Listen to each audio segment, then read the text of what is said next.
Yes, it is, once again, the hour of the time. This is the only hour that ever was or ever will be. This is the most important hour in your entire life. For during this hour, you will decide your future, and thus our collective futures. I'm your host, William Cooper. And I've got to start out tonight with a little bit of news that may be discomforting to some and may be cheerful to others. However the news may fall, it falls. We are no longer associated with the Becker Satellite Network. I repeat, we are no longer associated with the Becker Satellite Network. And to make sure that everything comes out all right, folks, I need you to do something for me right away. We have some names who have sent in funds to join the Citizens Agency for Joint Intelligence. One of the reasons that this relationship has been severed is people who sent in money several months ago, we have just now received their names and have not yet received any money whatsoever from the Becker Satellite Network. Also, we have received some orders for books, names and addresses with money has been sent to Stan, and those books are on their way to you now. Those names and addresses that we have who have sent in money to join the Citizens Agency for Joint Intelligence, watch your mail. You will be receiving your materials soon. Now, if within a reasonable period of time, say 10 to 14 days, you have not received a personal letter from me. Now, understand, within 14 days, if you sent in money to join the Citizens Agency for Joint Intelligence or sent in money for a book, Behold a Pale Horse, and you have not received a personal letter from me, please make a copy of both sides of your personal check or make a copy of the receipt for your money order that you sent to the Becker Satellite Network and send it to me at this address. Do not send any mail to the Becker Satellite Network. Now, it's important that you carry this out because we want to honor every single one of your memberships and your purchases of a book. Whether or not we ever get the money that you sent doesn't make any difference. As you all know, I stand 100% behind everything that I ever do. So get a pencil and paper and write this down, and I'm going to give you the address several times during this broadcast. Also, I will be giving you the phone number that you can call and talk to Stan personally if you have any other questions about what's happening here. Okay, send the copy of both sides of your check or the copy of your money order to William Cooper, Post Office Box 3299. That's P.O. Box 3299. Camp, C-A-M-P, Verde, spelled V as in Victor, E-R-D as in dog, E. Camp Verde, Arizona, 86322. That's William Cooper, P.O. Box 3299, Camp Verde, Arizona, 86322. Your membership will be honored, and your purchase of my book, Behold a Pale Horse, will be honored, whether or not the differences between the Hour of the Time and the Becker Satellite Network are resolved or not. There were just too many discrepancies, tapes not getting where they were supposed to be going. We were told that tapes were sent and found out that they weren't sent. We knew that people were sending in money in requests for membership and to purchase the book, and we were not receiving the lists.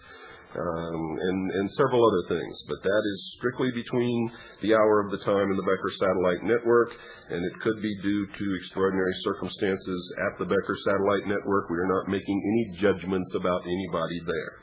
Understand that. We are just rectifying the situation on our end because it is not a satisfactory business arrangement for the hour of the time or its listeners, and we will not put up with it. If you would like to phone Stan and talk to him about whether or not your name is on the list, please call Stan at area code 602-567-6109. That's 602-567-6109. I'll repeat the address and the phone number later in the program. Again, I want to apologize. I regret any inconvenience that is caused to anyone. Remember, I stand behind everything I do 100%. It will all be made good, and we are taking steps to make sure that nothing like this ever happens again. Believe me, this has really upset me, and it's just not going to be allowed to happen again. Nothing is going to be allowed to come between me and my listeners and what happens with this show, except me.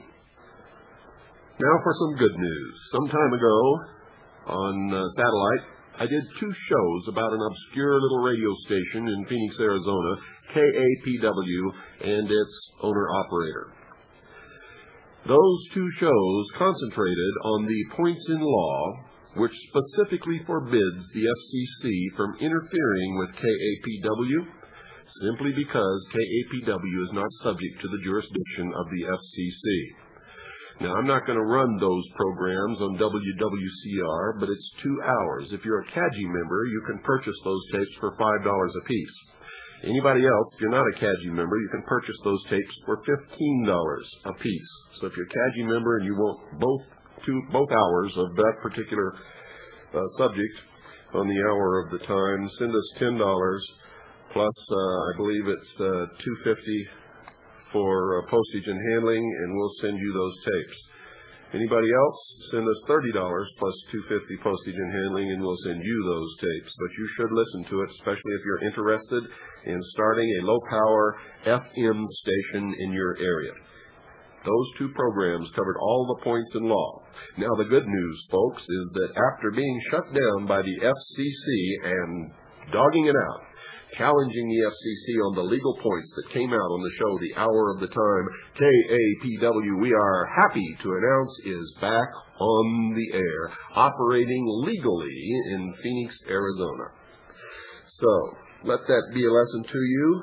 Just because some agency of the federal government comes and struts in front of your face and tells you you can't do something, it doesn't mean they're right.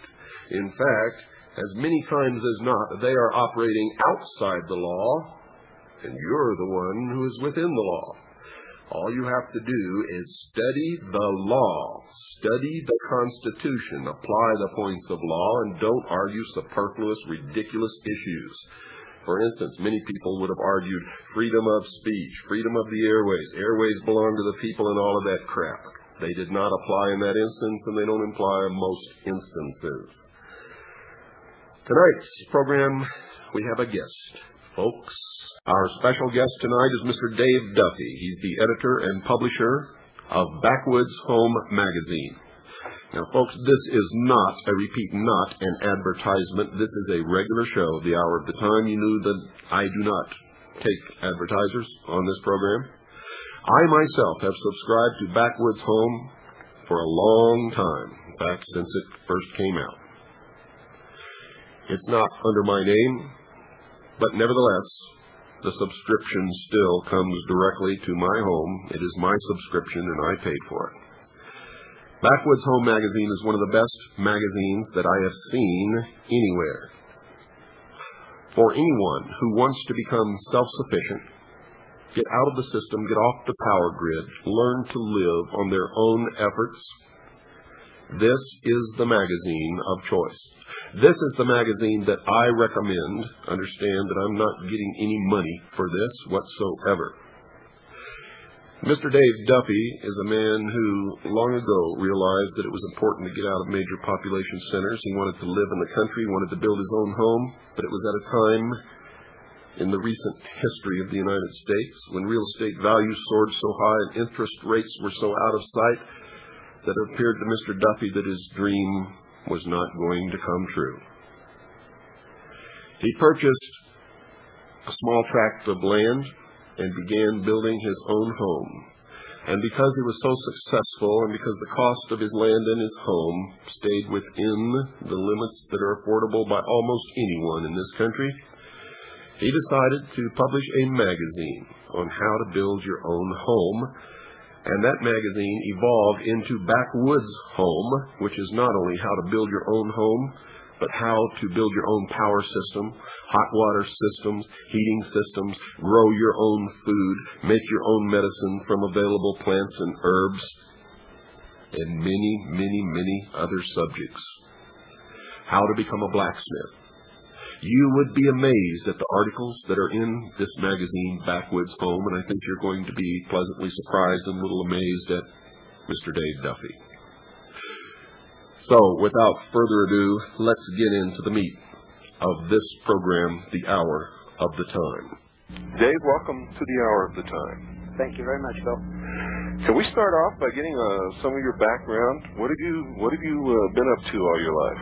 Well, I'm 48 years old. I spent the 10 years prior to launching Backwoods Home magazine, which is now just entering its 4th year, as a computer analyst and Defense Department technical writer and editor. And prior to that, I spent 10 years as a newspaper reporter for such dailies as the Las Vegas Sun, a couple of small newspapers, the Star Free Press in Ventura, California, and the Lowell Sun, that was Jack Kerouac's old paper, in Lowell, Massachusetts. Well, that's really interesting. Did you know Jack Kerouac personally? No, I didn't. He was older than I was. He had left the paper years before I joined the staff. I got out of the Army, and my last commander, Colonel DeSmet, got me my first newspaper job at the Lowell Sun. That's when I learned that was Kerouac's paper, and he was revered there. He was revered in a lot of places. Dave, what did you do in the Army? I was a military journalist. I joined during the Vietnam era in 1966. I joined rather than be drafted and have to serve as a grunt and maybe get shot. I figured if I could join and get an education, and then if I got shot, at least I'd get something out of it.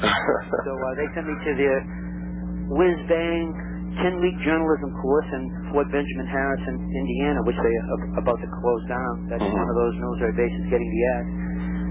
And from that, I launched my journalism career. I never took a journalism course in my life formally other than that. And when they say the Army is a good place to start, I'm not a big fan of the military per se, but it was a great place to start for me. I was 22 in 10 weeks. They gave me the beginnings of being a journalist, and I spent 3 years as a photojournalist in the Army, mainly in Europe, in Germany, and the United States. And I come out, I knew my stuff. Well, that's great. Great experience. So you didn't just retire and decide to start this magazine. You'd had quite a few years of journalism behind you. Yes, I have a very strong writing background. Most magazines are started, from what I can figure out, by businessmen, in particular advertising people. I have a limited business experience, except for working for the Defense Department in a technical editing capacity. I come from a pretty strong writing background, the credentials that are not supposed to make a magazine work. But I think it has benefited me because I could pay attention to the writer and not the advertisers. I make a lot of mistakes dealing with advertisers. But I have a good loyalty among my writers. I used to be a freelance writer on the side most of my life, ever since I left the Army when I was 25, so 35, 45, 23 years ago. And I can remember getting checks for my freelance work by secretaries who didn't know my name. I'd never meet the publisher, never meet the editor, or if I did, I'd meet a low-ranking editor. I treat the writers, and there's a little over 100, might be 125 by now, who work part-time, on freelance basis for the magazine, with a lot of courtesy. When they get their check, they get a personal note from me, often a telephone call, and a thank you for doing the research, because I'm fairly demanding as an editor also. I just don't want an article. I want an article from somebody who's knowledgeable in the area, and if it doesn't cover the points I think have to be covered, it goes back. And I think